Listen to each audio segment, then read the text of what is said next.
മഴയുടെ കൂടുതൽ വിവരങ്ങളുമായി രജീഷ് നരിക്കുനി ചേരുന്നുണ്ട്. രജീഷ്, ഇന്ന് 2 ജില്ലകൾ ഓറഞ്ച് അലർട്ടും 7 ജില്ലകൾ യെല്ലോ അലർട്ടും പുറപ്പെടുവിച്ചിട്ടുണ്ട്. വലിയ രീതിയിലുള്ള മഴ സാധ്യത തന്നെയാണോ ഇനിയുള്ള മണിക്കൂറിലും കാലാവസ്ഥാ വകുപ്പ് നൽകുന്ന മുന്നറിയിപ്പ്?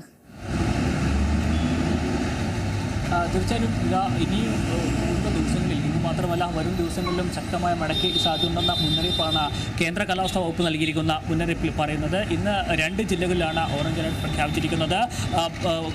പാലക്കാട്, മലപ്പുറം ജില്ലകളിലാണ് ഓറഞ്ച് അലർട്ട് പ്രഖ്യാപിച്ചിരിക്കുന്നത്. അതോടൊപ്പം തന്നെ തിരുവനന്തപുരം, കൊല്ലം, പത്തനംതിട്ട, ആലപ്പുഴ, ഇടുക്കി, കോഴിക്കോട്, വയനാട് ജില്ലകളിൽ യെല്ലോ അലർട്ടും പ്രഖ്യാപിച്ചിട്ടുണ്ട്. അവിടെയും ശക്തമായ മഴയ്ക്ക് സാധ്യതയുണ്ടെന്ന മുന്നറിയിപ്പാണ് കേന്ദ്ര കാലാവസ്ഥാ വകുപ്പ് നൽകിയിരിക്കുന്ന മുന്നറിയിപ്പിൽ പറയുന്നത്. വരും ദിവസങ്ങളിലും ഇതേ സാഹചര്യം കേരളത്തിൽ തുടരാൻ സാധ്യതയുണ്ട്. ഇന്നലെ നമ്മൾ നോക്കുകയാണെങ്കിൽ രാവിലെ 10:15 കൂടിയാണ് തിരുവനന്തപുരം നഗരത്തിലൊക്കെ മഴ ആരംഭിച്ചത്. പക്ഷേ ഇപ്പോൾ ലേശം ശമനമുണ്ട്. പക്ഷേ ഉച്ചയോടുകൂടി അല്ലെങ്കിൽ ഒരു മണിക്കൂറിൽ കൂടുതൽ മഴ പെയ്യാൻ സാധ്യതയുണ്ടെന്ന മുന്നറിയിപ്പാണ് കേന്ദ്ര കാലാവസ്ഥാ വകുപ്പ് നൽകിയിരിക്കുന്ന മുന്നറിയിപ്പിൽ പറയുന്നത്. ഏറ്റവും പ്രധാനമായും 20-ാം തീയതിയും 21-ാം തീയതിയും വലിയ രീതിയിലുള്ള മഴ കേരളത്തെ കാത്തിരിക്കുന്നു എന്നാണ് ഇതുമായി ബന്ധപ്പെട്ട ഏറ്റവും അവസാനമായി നമുക്ക് പറയാൻ കഴിയുന്നത്. തിരുവനന്തപുരം മുതൽ ഇടുക്കി വരെയുള്ള ജില്ലകളിൽ 20-ാം തീയതിയും 21-ാം തീയതിയും ഓറഞ്ച് അലർട്ടാണ് പ്രഖ്യാപിച്ചിരിക്കുന്നത്. അവിടെ അതിശക്തമായ മഴയ്ക്കും അതോടൊപ്പം തന്നെ തീവ്ര മഴയ്ക്കും സാധ്യതയുണ്ടെന്ന ഒരു മുന്നറിയിപ്പാണ് കേന്ദ്ര കാലാവസ്ഥാ വകുപ്പ് അവസാനമായി നൽകുന്നത്. അതോടൊപ്പം തന്നെ ശക്തമായ കാറ്റിനും സാധ്യതയുണ്ട്.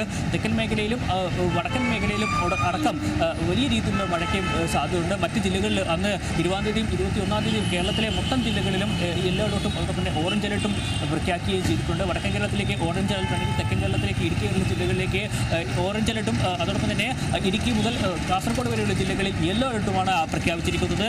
ഒരു പക്ഷേ വരും ദിവസങ്ങളിൽ ഇതേ സാഹചര്യം തന്നെ തുടരാനാണ് സാധ്യതയുള്ളത്. കോമറൻ തീരത്തുള്ള ചക്രവാത ചുഴിയും അത് ലക്ഷദ്വീപ് വരെ നീണ്ടു നിൽക്കുന്ന ന്യൂനമർദ്ദ പാത്തിയും ഈ 2 കാരണങ്ങളാണ് ഇപ്പോൾ വലിയ രീതിയിൽ വേനൽ മഴ ശക്തമാകാനുള്ള ഒരു കാരണമായി ചൂണ്ടിക്കാണിക്കുന്നത്. അതുകൊണ്ട് തന്നെ മണ്ണിടിച്ചിലും ഉരുൾപൊട്ടലും ഒക്കെ മുന്നിൽ കണ്ടുകൊണ്ട് ജാഗ്രത പുലർത്തണമെന്ന നിർദ്ദേശം നൽകിയിട്ടുണ്ട്. അതോടൊപ്പം തന്നെ തീരദേശത്ത് താമസിക്കുന്നവർക്ക് പ്രത്യേക ജാഗ്രത പുലർത്തണമെന്ന നിർദ്ദേശവും ഇതുമായി ബന്ധപ്പെട്ട് നൽകുന്നു. ഉയർന്ന തിരമാല 1.4 മുതൽ 1.5 മില്ലിമീറ്റർ വരെ ഉയരത്തിൽ തിരമാല അടിക്കാൻ സാധ്യതയുണ്ട്. അതുകൊണ്ട് തന്നെ ജനങ്ങൾ ജാഗ്രത പാലിക്കണമെന്ന നിർദ്ദേശം ഇതിൻ്റെ ഭാഗമായി നൽകുകയും ചെയ്യുന്നുണ്ട്.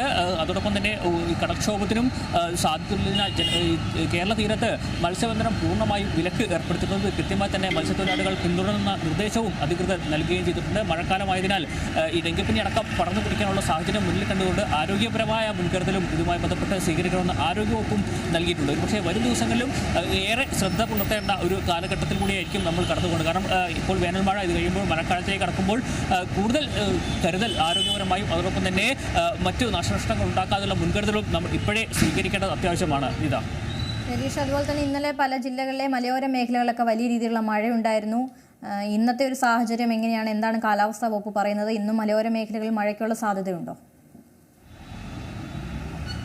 തീർച്ചയായിട്ടും ഈ മലയോര മേഖലകളിലും തെക്കൻ കേരളത്തിലും അതോടൊപ്പം വടക്കൻ കേരളത്തിലും ശക്തമായ മഴയ്ക്ക് സാധ്യതയുണ്ടെന്ന മുന്നറിയിപ്പാണ് ഇന്നും കേന്ദ്ര കാലാവസ്ഥാ വകുപ്പ് നൽകിയിരിക്കുന്ന മുന്നറിയിപ്പിൽ പറയുന്നത്. വരും മണിക്കൂറിൽ ഏകദേശം ഉച്ചയോടുകൂടി വലിയ രീതിയിലുള്ള മഴ എല്ലാ പ്രദേശങ്ങളിലും പ്രതീക്ഷിക്കാമെന്ന മുന്നറിയിപ്പാണ് നൽകുന്നത്. ഇന്നലെ പല സ്ഥലങ്ങളിലും വടക്കൻ കേരളത്തിലൊക്കെ പല സ്ഥലങ്ങളിലും ഇടിയോടുകൂടിയ മഴയായിരുന്നു ലഭിച്ചിരുന്നത്. വയനാട്ടിലടക്കം ഇന്നലെ വൈകിട്ടോടുകൂടി ഓറഞ്ച് അലർട്ട് പ്രഖ്യാപിക്കുന്ന ഒരു സാഹചര്യം ഉണ്ടായിരുന്നു. അത്രയ്ക്ക് വലിയ രീതിയിലുള്ള മഴയായിരുന്നു വയനാടടക്കമുള്ള പ്രദേശങ്ങളിൽ മലയോര മേഖലയിൽ ഇന്നലെ ഉണ്ടായിരുന്നു. ഇന്നും ഒരുപക്ഷെ അതേ സാഹചര്യം ഉച്ചയോടുകൂടി ഉണ്ടാവാനാണ് സാധ്യത. അതുകൊണ്ട് തന്നെ ജനങ്ങൾ ജാഗ്രത പാലിക്കണം. ഇപ്പോൾ നൽകിയിരിക്കുന്നത് 2 ജില്ലകളാണ് ഓറഞ്ച് അലർട്ട്. ഒരുപക്ഷെ മഴ വരും മണിക്കൂറിൽ ശക്തമായ മഴയ്ക്ക് സാധ്യതയുണ്ടെങ്കിൽ ഒരുപക്ഷെ മറ്റ് ജില്ലകളിലേക്കും ഈ ഓറഞ്ച് അലർട്ട് വ്യാപിക്കാനാണ് സാധ്യതയുള്ളത്.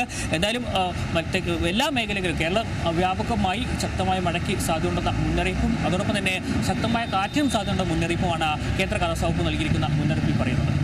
രജീഷ്, മറ്റൊരു കാര്യമുള്ള തലസ്ഥാനത്തേക്ക് വന്നാൽ വലിയ രീതിയിലുള്ള മഴയൊക്കെ കഴിഞ്ഞ ദിവസങ്ങളിലൊക്കെ നമ്മൾ കണ്ടതാണ്. നമ്മൾ റോഡിലേക്ക് ഇറങ്ങിക്കഴിഞ്ഞാൽ നമുക്കറിയാം നല്ല കുഴികളാണ്. പല കാര്യങ്ങൾക്കും റോഡുകൾക്കുമൊക്കെ വേണ്ടിയിട്ട് സ്മാർട്ടാകാനൊക്കെ എന്നൊക്കെ പേരിൽ ഒരുപാടിടങ്ങളിലൊക്കെ റോഡ് കുഴിച്ചിട്ടിരിക്കുകയാണ്. ഇനി ഇതിൻ്റെയൊക്കെ ഒരു അവസ്ഥ എങ്ങനെയാണ്? ഈ മഴക്കാലവും കൂടെ വന്നു കഴിയുമ്പോൾ ആളുകൾ പുറത്തിറങ്ങിക്കഴിഞ്ഞാൽ എന്തായിരിക്കും അവസ്ഥ?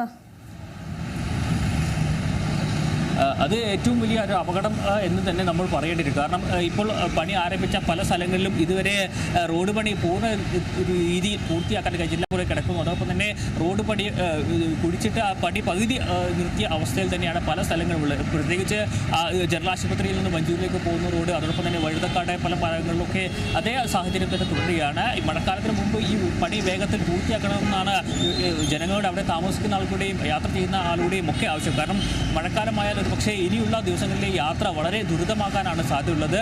പല സ്ഥലങ്ങളിലും ഈ സ്മാർട്ട് സിറ്റി നവീകരണത്തിനൊക്കെ ഭാഗമായി വലിയ രീതിയിൽ കുഴിയെടുത്തിരിക്കുകയാണ്. റോഡ് ഒക്കെ പൊളിച്ചിരിക്കുന്ന സാഹചര്യമുണ്ട്. ഇനി ആകെ കുറച്ച് ദിവസങ്ങൾ കൂടിയേ കാലവർഷം കേരളത്തിലേക്ക് എത്താനുള്ളൂ. അതുകൊണ്ട് അതിനു മുമ്പ് തന്നെ എത്രത്തോളം ഈ പണികളൊക്കെ പൂർത്തിയാകാൻ കഴിയുമെന്ന ഒരു വലിയ ചോദ്യം കൂടി ഉയർന്നു വരികയാണ്. ഈ റോഡ് ആമേഞ്ചൻ തോടടക്കം നവീകരണത്തിൽ പകുതി വഴിയിൽ നിർത്തിയ ഒരു അവസ്ഥയാണ്. ഇന്നലെ നമുക്കറിയാം ചെറിയൊരു മഴ പെയ്യുമ്പോൾ തന്നെ പല സ്ഥലങ്ങളിലും വെള്ളം കയറുന്ന ഒരു സാഹചര്യമുണ്ട്. അതുകൊണ്ട് തന്നെ ഇതുമായി ബന്ധപ്പെട്ട പണികൾ, ബാക്കിയുള്ള പണികളൊക്കെ എത്രയും വേഗം തീർക്കണമെന്നാണ് പൊതുജനങ്ങളുടെ ആവശ്യം. റോഡ് പ്രത്യേകിച്ച് റോഡിലൊക്കെ മഴ പെയ്താൽ കുഴി ഏതാണ്, റോഡ് ഏതാണ് തിരിച്ചറിയാൻ പറ്റുന്ന സാഹചര്യമുണ്ട്. കാരണം വെള്ളമൊക്കെ നിറഞ്ഞു നിൽക്കുന്ന, ഒഴുകിപ്പോകുന്ന സ്ഥലത്താണ്. വെള്ളമൊക്കെ നിറഞ്ഞു നിൽക്കുന്ന സാഹചര്യത്തിൽ റോഡിലൂടെ ബൈക്ക് യാത്രയായാലും മറ്റു വാഹനങ്ങളിലെ യാത്രയായാലും ഏറെ ദുഷ്കരമാകുന്ന ഒരു സാഹചര്യമാവും. അതുകൊണ്ട് തന്നെ ജനങ്ങളുടെ സുരക്ഷ മുന്നിൽ കണ്ടുകൊണ്ട് എത്രയും വേഗം ഈ പ്രവർത്തനം ഒക്കെ വേഗത്തിൽ തീർക്കണമെന്നാണ് പൊതുജനങ്ങളുടെയൊക്കെ ആവശ്യം. എന്തായാലും തലസ്ഥാനം സ്മാർട്ടാവുന്നതൊക്കെ നല്ല കാര്യമാണ്. പക്ഷേ റോഡിലേക്ക് ഇറങ്ങിക്കഴിഞ്ഞാൽ വലിയ രീതിയിലുള്ള കുഴികളാണ് എല്ലായിടത്തും കാണാനാവുന്നത്.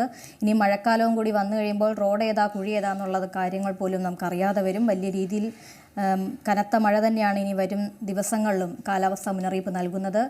എന്തായാലും ഇന്ന് 2 ജില്ലകളാണ് ഓറഞ്ച് അലേർട്ടുള്ളത്. 7 ജില്ലകളിൽ യെല്ലോ അലേർട്ടും പുറപ്പെടുവിച്ചിട്ടുണ്ട്. രജീഷ് നരുക്കുനിയാണ് വിവരങ്ങൾ നൽകിയത്. പുതിയ വാർത്തകളും വിശേഷങ്ങളും ഇനി വിരൽ തുമ്പിൽ. എല്ലാ ഡിജിറ്റൽ പ്ലാറ്റ്ഫോമുകളിലും ഇപ്പോൾ സീ മലയാളം ന്യൂസ് ലഭ്യം.